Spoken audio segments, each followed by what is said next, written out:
जब तक अपने माता पिता से नहीं कहोगे तो वो बात हल कैसे होगी। एक दोस्त की तरह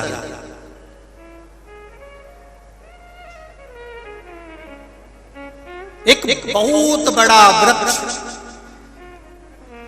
बहुत बड़ा वृक्ष, बड़का पेड़, बट वृक्ष बहुत बड़ा, उसकी लोग पूजन करते हैं, अर्चना करते हैं, आराधना करते हैं, उससे निवेदन करते हैं। बट वृक्ष की पूजन सारा गांव का लोग करता है, उसकी पूजन करते, उसको प्रणाम करते, उसको दंडवत करते, उसको नमन करते। वो बट वृक्ष की जड़ नीचे से खराब होना चालू करी, बट वृक्ष सूखने लगा तो गांव के लोग आरी लेकर, कुल्हाड़ी लेकर आ गए और उस बट वृक्ष को काटने लगे। उस बट वृक्ष के पास में एक वृक्ष और लगा था। उस वृक्ष ने बट वृक्ष से कहा कि दादा, तुम कितने पुराने वृक्ष हो, तुम्हारी पूजन होती थी, तुम्हें लोग प्रणाम करते थे, लोग तुम्हें नमन करते थे, तुम्हारी परिक्रमा करते थे, लोग तुम्हें पानी चढ़ाते थे, दूध चढ़ाते थे, और देखो संसार कितना बुरा है, तुम सूख गए, तुम्हारा काम खत्म हो गया, तो लोगों ने तुम्हें काट कर रख दिया। वो बूढ़ा बड़का पेड़, वो बूढ़ा बट वृक्ष पास में खड़े हुए वृक्ष से कहता है, ऐसा नहीं है, ऐसा नहीं है। इन्होंने मुझे प्रणाम करा, इन्होंने मुझे जल चढ़ाया, पर आज अगर वो मुझे काट रहे हैं तो अच्छी बात है, कम से कम मेरी ये लकड़ी इनके घर में काम तो आ जाएगी, और वो लकड़ी कुछ ना कुछ किसी का मकान तो बना देगी, उससे मुझे प्रसन्नता होगी, जिससे कोई उसमें रह सकेगा। अब दो चीज समझ लीजिए जरा अच्छे से। आपकी दुख की घड़ी में जैसे बड़का पेड़ सूखा, पड़ोस के पेड़ ने उसमें आग लगाना चाहिए कि ये लोग पूजन करते थे, आराधना करते थे, अब यही लोग काट रहे हैं। जब दुख की घड़ी आती है तब कई लोग आकर आपको आग लगाने का प्रयास करेंगे। तेरे भाई ने तेरे लिए ऐसा बोल दिया, तेरे रिश्तेदार ने तेरे लिए ऐसा कह दिया, तेरे कुटुंब वाले ने तेरे लिए ऐसा कर दिया। जब दुख की घड़ी आती है, दुख की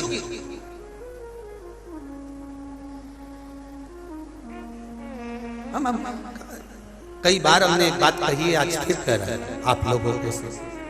हो सकता है कई लोगों को इस बात से बुरा भी लग जाए, पर लग जाए तो लग जाए, उससे कोई फर्क नहीं पड़ता।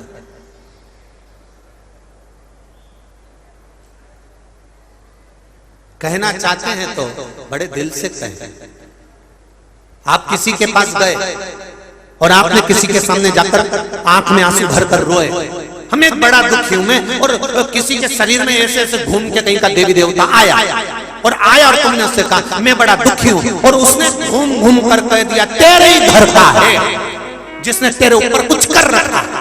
अब तुम्हारा दिमाग घूमेगा, 15 दिन पहले मेरी जेठानी से लड़ाई हुई थी, वही मेरे लिए कुछ ना कुछ करा के आई होगी और उसी ने मेरा बर्बाद कर दिया।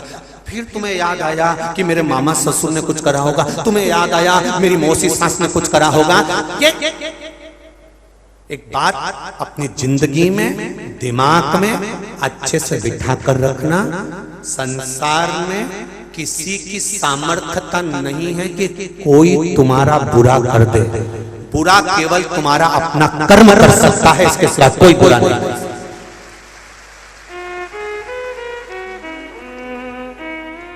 बुरा केवल तुम्हारा कर्म कर सकता है, इसलिए बार बार कथा में कहते हैं मत बुरे कर्म कर वरना पछताएगा, भगवान की आंखों से तू बच नहीं पाएगा, तू बच नहीं पाएगा। संसार में किसी की सामर्थ्यता नहीं है। कोई कहता है इसने जादू कर दिया होगा, कोई कहता है इसने टोना कर दिया होगा, कोई कहता है इसने ये कर दिया होगा। संसार में किसी की सामर्थ्यता नहीं है कि कोई तुम्हारा बुरा कर दे। अगर बुरा करने वाले बैठे होते तो सबसे पहले मोदी या टाटा बिरला या अंबानी कोई निपटा देते। अगर इतनी शक्ति होती, बोलो री जी सही है कि गलत है? संसार में अगर बुरा करने वाले होते तो सबसे पहले ये विद्या करके इसको निपटा दो और ये विद्या करके उसको निपटा दो। संसार में कोई किसी का बुरा नहीं कर सकता। शिव महापुराण की कथा, शमशान में रहने वाला मेरा भोलेनाथ माता पार्वती से कहते हैं, पार्वती किसी की सामर्थ्यता नहीं कि कोई किसी का बुरा कर दे। बुरा तो केवल उसका किया गया कर्म करता है और कर्म का भोग तो परमात्मा को भी भोगना पड़ता है। सीता जी ने चिड़िया को कैद में रखा तो उनको कैद में रहना पड़ा। राम जी ने छुपकर बाण छोड़ा सुग्रीव को मारने के लिए, बाली को मारने के लिए, जब छुपकर छोड़ा तब उस समय पर उस बाली को मारने के लिए जब बाण छोड़ा तो वही बाली ने छुपकर इसको मारा। वही बाली छुपकर इसको, कृष्ण अवतार ने छुपकर बाण छोड़े। कर्म का भोग भोगना है। बस ये बुरा भला तो जाने दो कि कौन ने बुरा करा कौन ने भला करा। हाँ एक बात जरूर है, दुनिया के लोग कितना ही कुछ कर लें, आप शंकर की शरण मत छोड़ो। जब एक लोटा पानी रोज शिव जी को चढ़ाने के लिए जाओगे तो 16 साल के बाद अगर वो बच्चे दे सकता है तो क्या हमारे संकट नहीं हट सकता है? उससे एक कतराया देखिए,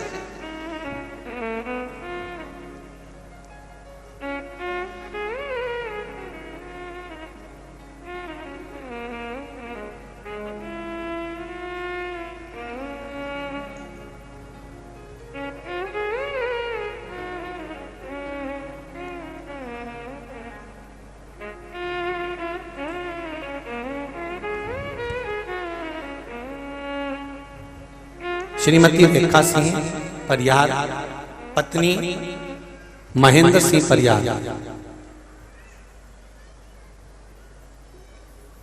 ज्योति शिवपुरी से आई हुई है। कहीं बैठी हो तो हाथ हिला सकते हैं, जहां कहीं भी बैठी हो हाथ हिलाइए। दोनों हाथ इस तरह से आप हिला देना जहां कहीं भी बैठे हो। पत्र में लिखा है, भोले बाबा का क्या मैं बखान करूं गुरुदेव। मेरे पति कभी पूजन पाठ नहीं करते थे, विश्वास नहीं था उनको भगवान पर। उनके मुख से कभी मैंने भगवान का नाम नहीं सुना, पर आस्था चैनल के माध्यम से कथा सुनना प्रारंभ करी और बाबा ने हमारे संकट हरना प्रारंभ करी। गुरुजी, हमारा एक प्रकरण राजस्व विभाग में चल रहा था, लेकिन पटवारी कादिक ने मना कर दिया था कि तुम्हारा यह काम नहीं होगा, चाहे तुम साम दाम दंड भेद कुछ भी लगा लो, ये कार्य नहीं होगा। मई के महीने में मैं कुबेरेश्वर धाम गई। जिस दिन मैंने कुबेरेश्वर बाबा के दर्शन किए उसी दिन कंकर और शंकर की पूजन करी कुबेरेश्वर धाम में जाकर। उसी समय पर पटवारी का फोन आ गया कि आपका केस, बाबा की कृपा ऐसी हुई है कि आप केस जीत गए हैं और आपका काम हो गया है। मात्र विश्वास रख कर गए, केवल विश्वास, केवल भरोसा। और कितने पत्र ऐसे आए हैं जिसमें बच्चों ने एग्जाम दिया है, अपने अपने रिजल्ट तक लगाए हैं बच्चों ने अपने रिजल्ट, कि हमारा भगवान ने केवल एक बेलपत्री पर शहद लगाने से हमारा भगवान ने जो रिजल्ट बनाया है, पास करा है, उसका हम वर्णन नहीं कर सकते। कई कई पत्र ऐसे बहुत। महाराज शिव कृपा बिना नहीं हो सकती, तेरी कृपा बिना न हिले एक भी लेते हैं श्वास, तेरी कृपा से तनो तनो। बखान क्या करूं मैं राखों के का, चपटी भगोत में खजाना कुबेर का। शुरुआत भी मेरा शिव है और अंत भी मेरा शिव, उसके सिवा कुछ नहीं।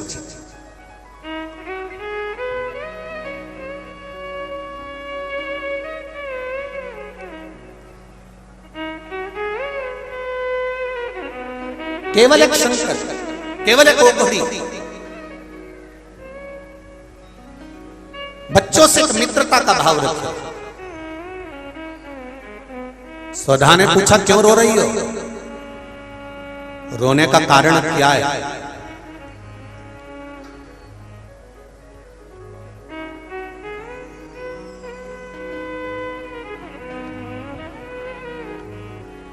क्या कारण है रोने का? क्यों रोए रहे?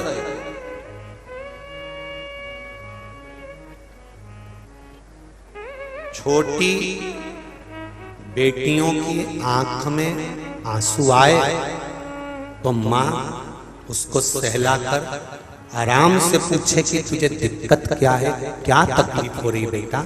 किसी ने कुछ कह दिया है क्या? किसी ने कुछ बोल दिया है क्या?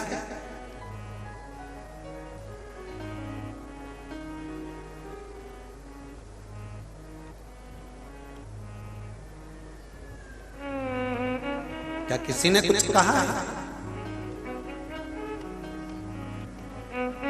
क्या किसी ने कुछ बोला है?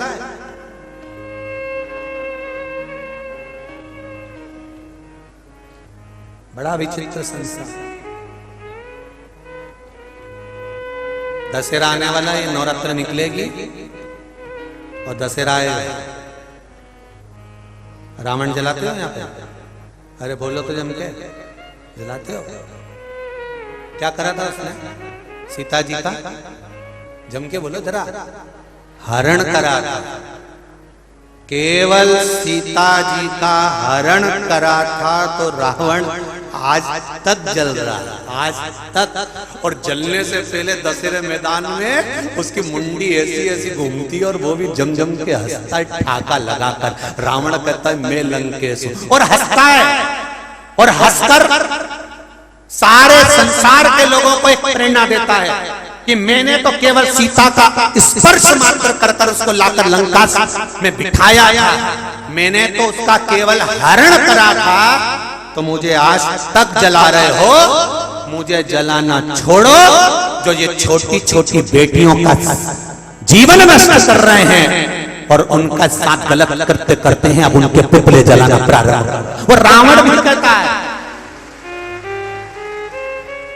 5 साल की बेटी, 4 साल की बेटी, 6 साल की बेटी, 3 साल की बेटी, 8 साल की बेटी, ये छोटी छोटी लड़कियों के साथ में जो गलत करते करते हैं, रावण की जगह मोहल्ले में इनके पुतले जलना चाहिए। दशहरे पर रावण नहीं। कब तक रावण जलाओगे? किस समय तक रावण चलेगा? रावण से बड़ा कृत्य करने वाले तो यहां बैठे होंगे। रावण से गलत कृत्य करने वाले इस भारत की भूमि पर ना जाने कितनी गलियों में पड़े हुए होंगे। कितने? उनको जरा ढूंढो तो निकलेंगे। नवरात्र में केवल देवी की आराधना कर ली और बाद में छोटी सी कन्या पर या घर की बहन बेटी पर गलत दृष्टि दे दी। माता रानी कभी प्रसन्न नहीं होने वाली रे, कभी जिंदगी में नहीं होने वाली, कभी जीवन में नहीं होने वाली। जो नारी का सम्मान नहीं कर पाया, नारी का आदर नहीं कर पाया, नारी का सत्कार नहीं कर पाया, उसकी जिंदगी में वो कुछ नहीं कर पाया, कुछ भी नहीं। रावण ने सीता जी का हरण करा, ले जाकर रखा, रावण नष्ट हो गया। कौरवों ने द्रौपदी का चीर खींचा, पूरा कौरवों का वंश नष्ट हो गया। जो जिस भाव में नारी तत्व स्त्री तत्व में शंकर और शिव और शक्ति दोनों स्त्री के अंदर होती है। पहले की कथा में आपको अगर मालूम हो तो हरतालिका तीज शिव महापुराण की कथा को सुनना, उसमें वर्णन करा था। केवल एक नारी ऐसी होती है जिसके अंदर आधा शिव तत्व होता है और आधा पार्वती का तत्व होता है। अर्ध नारीश्वर भगवान का पूरा भाव अगर देखना हो तो नारी में देख सकते हो। उसके जब जीवन में दुख आता है, अकेली खड़ी रहती है जूझने के लिए, अकेली, तब उसके साथ शिव होता है। पूरे परिवार पर जब बोझ आ गया, पूरा परिवार जब दुखी हो गया, सारा घर का व्यक्ति रो रहा होता है, केवल एक नारी ऐसी होती है सबको धीर बंधवा देती है। चिंता मत करो, सब अपने काम में लगे, वो अंदर जाकर भोजन बना देती है, सबके लिए तैयारी कर कर रख देती है। तुम टेंशन मत लो, तुम करो, मैं हूं, संभाल मांगे। क्या उसको दुख नहीं है? क्या उसको तकलीफ नहीं है? क्या उसके जीवन में आंखों में आंसू नहीं है? कितना दुख झेलती, कितना उस ये नवरात्रे केवल देवी की आराधना के नहीं, ये नवरात्रे नारी शक्ति के सम्मान के नवरात्रे हैं कि हमें नारी का आदर कैसे करना है, हमें नारी का सम्मान कैसे करना है। हम कैसे सम्मान करें इनका? कैसे? स्वधा ने अपनी बेटियों से पूछा, तुम्हारी आंख में आंसू क्यों रो रही हो? मैना ने कहा, कला बोली, मां हमें श्राप लगा है। किसका? सनकादि विष्णु। क्या श्राप दिया? मृत्यु लोक में जाना पड़ेगा, तुम्हें पृथ्वी पर जन्म लेना पड़ेगा। क्यों टेंशन लेती हो? श्राप मिला है ना, चिंता नहीं करना। दुख आया है ना, कटेगा जरूर, पर हमने संत के चरण पकड़े मां, और उन्होंने हमें वर दिया कि तुम्हारी गोद में 3 कन्याएं खेलेंगी जो जगत का कल्याण करेंगी। बस, तो फिर अब रोना क्या? अब रोना क्या?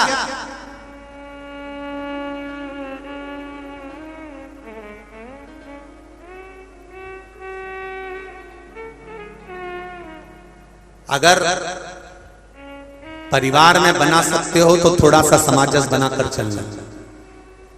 जरा सी लड़ाई में मायके पहुंचकर तलाक का केस मत लगाना। बन सके तो थोड़ा समाजस बिठाना। अदालत में किसी भी जज महोदय से जाकर अदालत में, आजकल तो जज साहब के पास जाने की जरूरत नहीं, नेट पे सर्च करो, मालूम पड़ जाएगा कि अदालत में तलाक के केस कितने चल रहे हैं। आप सर्च करिए, आज के जमाने में पैसियां भी मालूम पड़ जाती है कब की किसकी कहां है। कितने तलाक के केस, कितने ढेर तलाक के केस चल रहे हैं। पूछा 1-2 बेटियों से, हमने भी पूछा, बेटा तलाक क्यों ले रही हो? कहा, गुरुजी इनके साथ में रह नहीं सकती, ये तो बहुत बेकार नेचर के हैं, बहुत बेकार व्यवहार है इनका, दिन भर माता पिता का सम्मान करते हैं, मुझको पूछते तक नहीं है, मुझे ऐसे पति के साथ नहीं रहना। तो हमने उससे कहा, बेटा तू तलाक ले लेगी फिर क्या करेगी? मैं और दूसरी शादी कर लूंगी।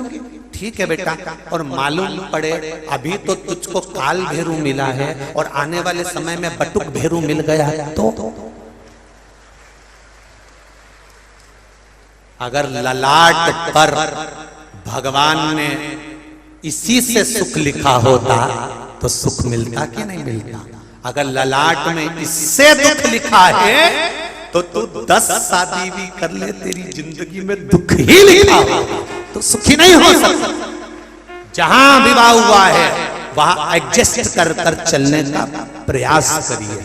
थोड़ा गरम, थोड़ा नरम, थोड़ा प्रेम, थोड़ा स्नेह, थोड़ा समर्पण, थोड़ा आंख में आंसू, सब चलेगा और जिंदगी निकल जाएगी। जरा सी बात में अदालत में पहुंच गए, जरा सी बात में नहीं, मैं अपनी बेटी को नहीं भेज रहा, मैं तो तलाक मांगूंगा, मैं तो ये करूंगा, ले आओ तलाक। दूसरा शादी करके भी तुम दुखी, अगर इसके साथ विवाह होने के बाद भी दुखी हो तो 50 भी कर लोगे तो भी दुख तो रहना ही है।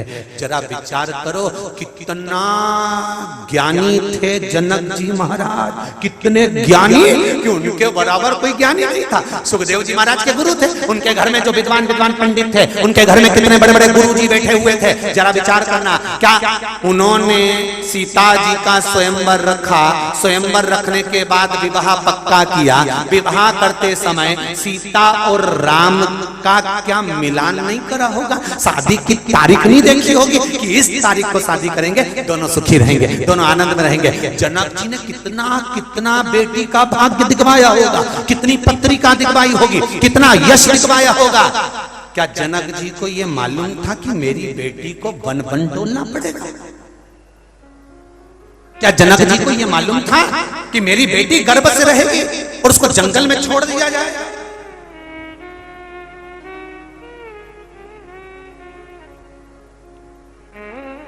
उसको यहां तुम्हारे करीला धाम किसको मालूम था कि गर्भ से रहेगी बेटी और उसको वन में ले जाकर छोड़ दिया जाएगा? जनक जी ने अपनी बेटी को लाड़ और प्यार से पाला था, जनक जी ने अपनी बेटी को इतने स्नेह से पाला था, जनक जी ने अपनी बेटी को फूलों की तरह पाला था। क्या जनक जी भाग्य कितनी बार पूछे होंगे, पंडित जी बताओ मेरी बेटी की पत्रिका देखकर बताओ? पंडित जी ने कहा होगा बहुत बढ़िया, राशि सुख होगा, ये होगा, हाथी होगा, घोड़ा होगा, सब कुछ हुआ, सब कुछ मिला। पर ये ललाट पर जो लिखा था वो तो भोगना पड़ा, वो दर दर भटकना पड़ा। ये किस्मत में जो लिखा है वो तो भोगना। तब सीता जी विचार करी कि अब किस्मत में जो लिखा है तो वन वन तो मुझे जाना, करना क्या चाहिए? शंकर भगवान का स्मरण करो। पार्वती जी ने भी सीता जी को ज्ञानोपदेश अनसुईया जी के रूप में दिया था और सीता जी को समझा दिया था कि बस शिव भक्ति का एक मूल रखिए, दुख कटेगा और शीघ्र कटेगा। सारी समस्या का हल, जम के बोलो जरा, एक लोटा जल शिव को समर्पित। बाबू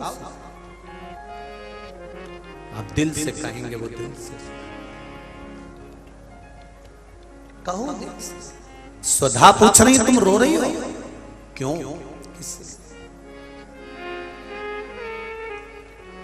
जो ललाट पर लिखा उसे कोई टाल नहीं सका।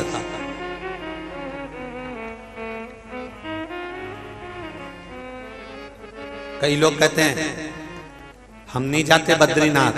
हमने पूछा क्यों? अरे गुरुजी ठंड बहुत पड़ती है, पहाड़ी रास्ता है, कुछ हो गया तो तुम्हारा पूरा परिवार गया, तुम नहीं गई?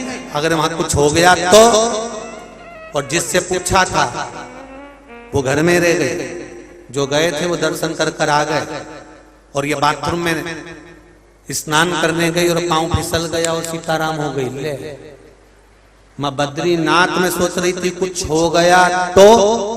शिव महापुराण की कथा कहती है जन्म मरण परण मेरे शंकर के हाथ में है।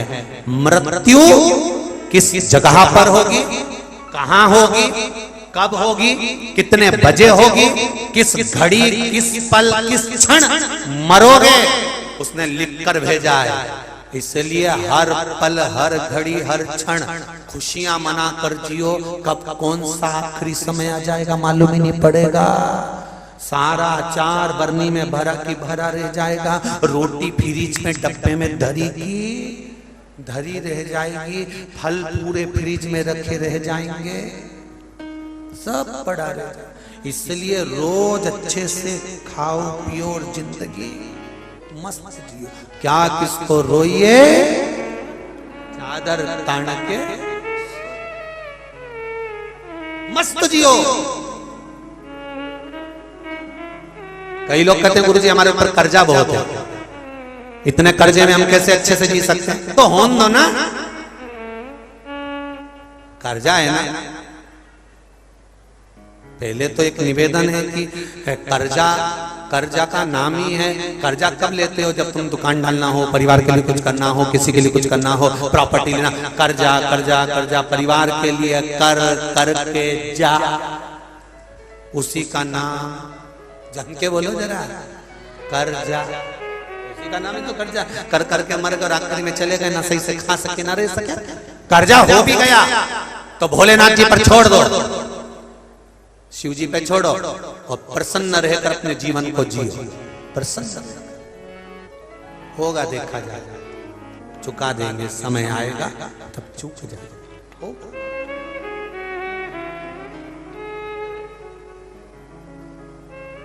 महाराज उसके भरोसे सारे जग का रखवाला मेरा भोले बाबा, तेरा ही सहारा है मेरा भोले बाबा। कब से खड़े हैं झोली पसार, क्यों न सुनो तुम मेरी पुकार। कब से खड़े हैं झोली पसार, क्यों न सुनो तुम मेरी पुकार। जग का सहारा है मेरा भोले बाबा, जग का सहारा है। सब गाइए बाहर वाले भी पंडालों में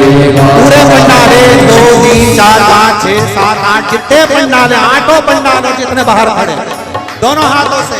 कल कोई नहीं कहेगा कि आप बड़े प्रेम से आनंद से गाओ, दोनों हाथ।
आज मंदिर में भीड़ भारी, दर्शनों के खातिर आए हैं लाखों नर और नारी। दर्शनों के खातिर आए हैं लाखों नर और नारी। आ जाए भोले बाबा, आ जाए भोले बाबा, तीनों ने पुकारा है मेरे भोले बाबा, तीनों ने पुकारा है मेरे भोले बाबा। तेरा ही सहारा है मेरे भोले बाबा, तेरा ही सहारा है मेरे भोले बाबा। कब से खड़ा हूँ झोली पसार, क्यों न सुनो तुम मेरी पुकार। कब से खड़ा हूँ झोली पसार, क्यों न सुनो तुम मेरी पुकार। तेरा ही सहारा है मेरे भोले बाबा, तेरा ही सहारा है मेरा भोले बाबा। अरे तेरा ही सहारा है मेरे भोले बाबा, तेरा ही सहारा है मेरे भोले बाबा।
जिंदगी से हारे गम ज़माने के हम लेके आए। जिंदगी से हारे गम ज़माने के हम लेके आए। तू बता जहाँ में लोग अपने हुए क्यों पराए। तू बता जहाँ में लोग अपने हुए क्यों पराए। ओ तेरे सिवा दुनिया में, तेरे सिवा दुनिया में कोई न हमारा है। मेरे भोले बाबा कोई न हमारा है। मेरे भोले बाबा कब से खड़े हैं झोली पसार, क्यों न सुनो तुम मेरी पुकार। कब से खड़े हैं झोली पसार, क्यों न सुने तुम मेरी पुकार। ओ कब से खड़े हैं झोली पसार, क्यों न सुनो तुम मेरी पुकार। कब से खड़े हैं झोली पसार, क्यों न सुने तुम मेरी पुकार। अरे जगत वाला है मेरा भोले बाबा, जग का रखवाला है मेरा भोले बाबा। बस तेरा ही सहारा है मेरे भोले बाबा। तेरा ही सहारा है मेरे भोले बाबा। दोनों हाथों से ताली से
रास्ता न सूझे कहाँ जाए मुसीबत के मारे।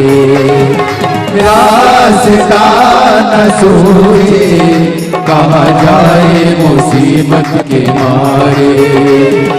आसरा है तेरा दूर कर दो ये संकट हमारे।